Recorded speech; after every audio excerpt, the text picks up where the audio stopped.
The news at this hour, more than 100 people actually showed up outside the Michigan State Capitol earlier today, rallying for stricter gun control measures. More than a dozen Democratic lawmakers and candidates for statewide offices attended that rally. Several gun reform ideas were discussed, including stricter background checks, a ban on high-capacity magazines, and more funding for mental health care. The gun debate rages on. President Trump floating a rather controversial plan.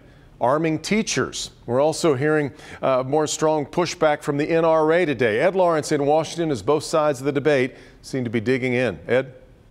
Well, good evening. President Trump says he has been on the phone with lawmakers having frank conversations about gun control, something that would have been impossible a few weeks ago.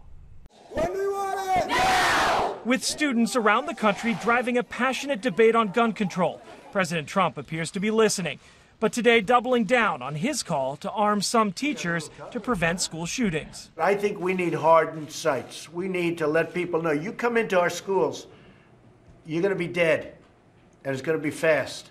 He's talking about tougher background checks, mental health screening, and a ban on bump stocks, but also going a step further, raising the legal age for gun purchases from 18 to 21, and predicting the NRA will agree with him. Evil walks among us. And God help us if we don't harden our schools. The NRA today focusing on arming teachers, blaming Democrats, and the FBI's failure to stop the Florida shooter. It is not our job to follow up on red flags. It is not our job to make sure that states are reporting to the background check system.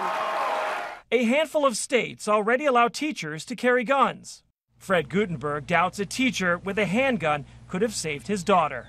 You would have had a shootout with all these kids and people running all over that would not have saved lives. It would have led to further loss of life. A debate that's raged for decades, now with the president pledging to turn talk to action. The president says he's not proposing that all teachers get guns, just those with military backgrounds or special training. That may be a tough sell here on Capitol Hill. In Washington, Edward Lawrence, Local 4.